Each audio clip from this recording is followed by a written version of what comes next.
Hello, bonjour les amis, j'espère que vous allez bien, moi ça va. J'espère que votre nouvelle année a bien commencé et donc je vous souhaite une bonne année 2026. Je prie pour vous que cette année soit une année douce et qu'elle vous apporte beaucoup de bonheur, que vos projets, vos rêves puissent se réaliser. Juste une petite parenthèse, encore une fois, j'avais demandé la fois dernière si mon éclairage était un peu trop intense, de me le dire en commentaire. Donc je remercie les personnes qui m'ont fait leur retour. Là aujourd'hui, j'ai changé de lumière, mais du coup, voilà. N'hésitez pas aussi à me dire encore aujourd'hui si cette lumière va mieux que la précédente. Et puis voilà, j'essaierai de réajuster au fur et à mesure. Mais moi, j'aime bien cette ambiance. Mais bon, bref. Anyway, on va rentrer dans le vif du sujet sans plus tarder. Donc dernièrement, j'étais en train de lire les derniers rapports, les dernières statistiques de l'UNED concernant l'évolution du VIH-Sida. Et je suis un peu à tomber sur un chiffre qui m'a un tout petit peu interpellée. Et le but de cette vidéo, ce n'est pas que je puisse retracer tout ce qui est écrit déjà dans la fiche d'information, mais nous interpeller à une réflexion collective sur les axes d'amélioration. Ok. Donc en fait, les chiffres qui m'ont interpellée concernent les chiffres en lien avec l'incidence ou bien la contamination des femmes et des jeunes filles. Je me permets de vous lire ce paragraphe qui dit que à l'échelle mondiale, 45% de toutes les nouvelles infections par le VIH concernaient des femmes et des filles, tout âge confondu, en 2024. Alors en fait, ces chiffres sont des chiffres de 2024 et la fiche d'information a été publiée en 2025 par l'UNED. Je vous mettrai le lien en description. Et en fait, ils sont en train de détailler en disant que en Afrique subsaharienne, les femmes et les filles représentaient 63% de toutes les nouvelles infections par le VIH. 63%. Nous savons, en tout cas pour ceux qui s'intéressent à cette épidémie, à cette maladie-là, on sait que en fait il y a plus d'infections chez les femmes et les jeunes filles en Afrique subsaharienne. Ça, on le sait. Donc 63% pour 2024. Et on nous dit que dans toutes les autres régions géographiques, environ 73% de nouvelles infections au VIH en 2024 sont survenues chez des hommes et garçons. Chaque semaine, donc là c'est la partie qui m'a le plus choquée, chaque semaine, 4000 adolescentes et jeunes femmes âgées de 15 à 24 ans ont été infectées par le VIH en 2024, dont 3300 en Afrique subsaharienne. Et là-dessus, j'aimerais interpeller justement les personnes originaires d'Afrique subsaharienne, la communauté Afrique subsaharienne et ceux qui s'intéressent à cette question. L'idée, c'est pas de refaire le point de ce qui justifie, disons, le taux d'infection élevé chez les femmes et les jeunes femmes. Nous le savons tous. Si vous voulez, je le mettrai quelque part là sur mon écran pour que vous puissiez comprendre les causes, ce qui fait que les femmes sont les plus infectées en Afrique. Vous pouvez déjà avoir une idée, hein, on a les excisions, on a les rapports non protégés bien évidemment qui sont dus à une inégalité de genre parce que la femme est souvent en position de dominer dans les relations, dans les rapports hommes-femmes. Surtout dans nos communautés, on a les mariages forcés, on a beaucoup de choses, les agressions sexuelles. Donc je ne vais pas revenir sur ça.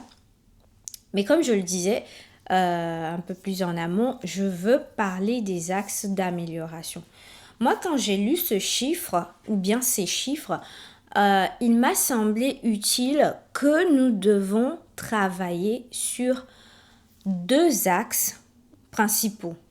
Vous me direz en commentaire si vous n'êtes pas d'accord, mais en lisant tout ça, c'est ce qui m'est venu. Le premier axe dont je voulais parler, c'est l'éducation. L'éducation. Il est vrai qu'il y a un gros travail qui est fait en Afrique subsaharienne et je dis kudos, chapeau à toutes les personnes impliquées, les personnels de soins, les professionnels de santé, les préventeurs qui interviennent dans les écoles et dans les hôpitaux pour parler du VIH-Sida et des infections sexuellement transmissibles. Je dis kudos à toutes ces personnes-là. Mais je pense que le travail doit être encore approfondi parce que en termes d'éducation, je le situe déjà à deux niveaux. Le premier niveau, c'est le fait qu'il y a beaucoup l'information pour beaucoup de femmes, l'information n'est pas bien transmise du fait qu'il y a différents dialectes et beaucoup peuvent ne pas comprendre certaines choses qui sont évoquées. Donc comment est-ce qu'on fait maintenant pour que l'information soit accessible à toutes les femmes et les jeunes femmes? La prévention est généralement faite en français ou bien dans la langue la plus parlée du pays, mais il y a encore des minorités, il y a encore des langues où les jeunes filles n'ont pas été scolarisés, qui sont au fin fond des villages, des choses comme ça. Je pense qu'on doit réfléchir à comment mieux éduquer ces jeunes femmes-là en ce qui concerne la santé. L'éducation à la santé concernant les thématiques des infections sexuellement transmissibles et du VIH doit être, à mon sens, plus approfondie et plus développée, plus généralisée, plus accessible, voilà, c'est le mot que je cherchais, à toutes les femmes. Je sais déjà qu'il y a un travail qui se fait sur le terrain, mais l'idée c'est d'augmenter ce travail-là, d'avoir plus de gens qui s'impliquent pour que le maximum de femmes soient au courant du risque qu'elles prennent par rapport à certains actes. La deuxième partie, c'est l'éducation des jeunes filles. Je ne sais pas si cela se fait encore dans nos écoles en Afrique, mais dans les années début 2000, il y avait beaucoup de prévention dans les écoles. Moi, personnellement, c'est comme ça que j'ai appris beaucoup de choses concernant le VIH-Sida et les IST. Donc, ce travail, je pense qu'on doit continuer à le faire. Et la deuxième partie de cette éducation des jeunes, ça va concerner les parents. Si vous êtes parent et que vous avez des enfants, déjà dès la puberté, préadolescence, adolescence, il faut leur parler de la question de la sexualité, des rapports hommes et femmes. Je sais qu'en Afrique, c'est une question en général qui est tabou. C'est une thématique qu'on aborde rarement en famille parce que voilà, il y a la honte ou bien il y a le poids de certaines religions et on a l'impression qu'en parlant de ça, on va gâter les enfants. Mais je pense que en tant que parent, c'est aussi le rôle, ou bien notre rôle, de parler aux enfants de ce que c'est, pour qu'ils soient apprêtés, pour qu'ils aient voilà, les connaissances nécessaires. Vous allez me dire, et si le parent lui-même ne sait pas faire justement en tant que parent, tu dois te former pour préserver ton enfant. Tu dois, voilà, chercher les informations pour que ton enfant soit préservé. Donc les parents, je veux inviter les parents à s'intéresser à cette question-là pour que les jeunes puissent être équipés, je dirais. Donc les parents, n'hésitez pas à parler de ces choses aux enfants. Ce n'est pas un péché, ok? De leur dire que, voici telle chose qui se passe quand tu te mets en relation avec un homme sans protection, sans savoir qui il est. Voilà ce que tu prends comme risque, voilà ce qui peut possiblement arriver. il est important qu'ils aient l'information. Et après, s'ils font leur choix, c'est leur choix. Mais au moins, les parents, assurez votre rôle. Moi, je suis reconnaissante parce que j'ai une mère qui a commencé à me parler de ces genres de choses déjà à partir de 9 10 ans. Donc, et puis à l'école, on m'en a parlé et je rends grâce parce que j'ai rencontré aussi Jésus sur le parcours et qui a vraiment changé le cours de mon histoire et qui m'a amené à opter pour l'abstinence, ok, parce que l'abstinence c'est un moyen de prévention aussi. Et donc moi j'ai eu beaucoup de raisons pour faire ce choix. Et je rends grâce à Dieu pour toutes les personnes qui m'ont accompagnée pendant cette période d'adolescence-là. Et j'aimerais beaucoup que plusieurs jeunes puissent avoir ce même modèle. Qu'ils aient quelqu'un, qu'ils aient des personnes qui les guident, qui les challenge, qui les orientent à prendre les bonnes décisions pour leur vie, pour leur santé. Ça me peine qu'une fille ou une jeune femme puisse mettre en risque, même un garçon puisse mettre en risque sa vie, sa santé pour quelques minutes de plaisir. Et je sais qu'il y a des filles qui s'adonnent à des activités sexuelles pour des raisons financières. Et ça, je reviens à ça sur le deuxième point. Mais il est vraiment important que les parents abordent ça, que ce soit avec leur enfant, fille ou garçon. Il est important de leur parler des risques qui sont pris, des possibilités de prévention et surtout ce que cela implique même sur le plan émotionnel d'être dans une relation ou bien dans un rapport homme et femme. Et laisser le choix à cet enfant-là. Proposer-lui, montrer-lui la voie. Pas une histoire de... Moi, je trouve que quand on commence à dire ne fais pas, ne fais pas, ne fais pas, l'interdit attire. Souvent dans l'adolescence, l'interdit attire. Donc, il vaut mieux exposer les choses, que le jeune soit conscient de ce qu'il est en train de faire et de ce que cela peut engendrer. Quand on est conscient et qu'on n'est pas dans un truc d'interdiction, la personne elle-même s'interroge avant d'agir. Ok. La deuxième partie que je voulais aborder, c'est la partie concernant on va dire, le plan socio-économique. Alors, je sais qu'il y a des filles qui se retrouvent souvent dans l'obligation de se donner à des hommes, de se mettre dans une position d'infériorité, d'accepter toutes les conditions que l'homme désire pour des raisons financières, pour répondre juste à des besoins basiques. Par exemple, une fille, elle va avoir besoin, par exemple, de manger parce que ses parents n'ont pas assez de moyens. La pauvreté en Afrique, elle est réelle, hein, on ne va pas le nier. Enfin, on n'est pas pauvre, mais les choses ont fait que la mentalité et l'environnement et je t'ai la suite ont fait que beaucoup de gens vivent dans la pauvreté et la précarité. Et une fille, j'ai rencontré des filles qui ont été, entre guillemets, obligées d'accepter des rapports sexuels non protégés parce qu'elles ont besoin d'argent.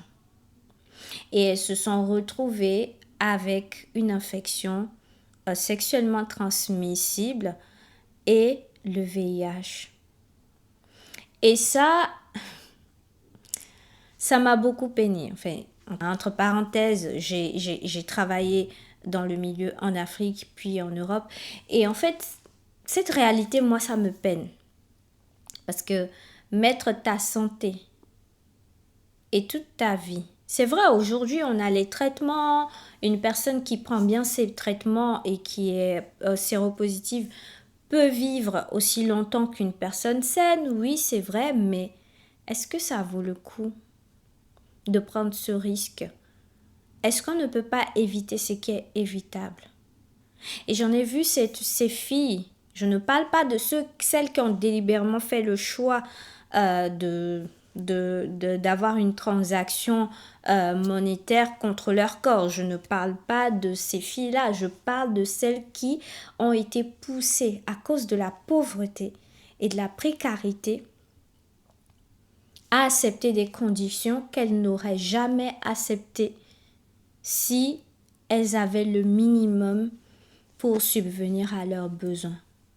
Alors là-dessus, j'aimerais nous interpeller pour qu'on puisse réfléchir à comment est-ce qu'on peut permettre aux jeunes femmes qui sont dans ces genres de situations de trouver des moyens pour elles-mêmes créer des sources de revenus, pour qu'elles-mêmes, elles puissent avoir des activités qui leur permettent d'avoir l'argent nécessaire pour les besoins basiques, ne serait-ce que pour manger, ne serait-ce que pour prendre soin de son corps, de son esthétique, ne serait-ce que pour l'hygiène menstruelle.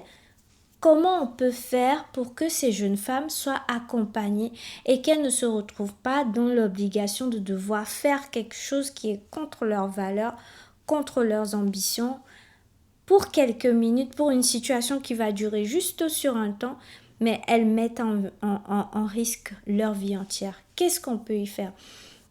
Voilà ce que je me pose comme question. Oui, pour certaines, c'est juste l'ignorance. Pour d'autres, elles sont en manque affectif et dès lors qu'un homme leur dit « je t'aime, tu me plais », elles veulent garder cet homme et donc elles se plient aux conditions de ces hommes-là. Et il y en a qui le font juste parce qu'elles ont besoin d'argent. Il y en a d'autres, elles ont été victimes d'agressions. Tout ça, nous devons travailler, nous devons aider, que ce soit les jeunes filles ou les jeunes hommes, à prendre soin de leur santé. Et j'aimerais interpeller nos jeunes hommes, nos jeunes garçons d'Afrique subsaharienne, s'il vous plaît.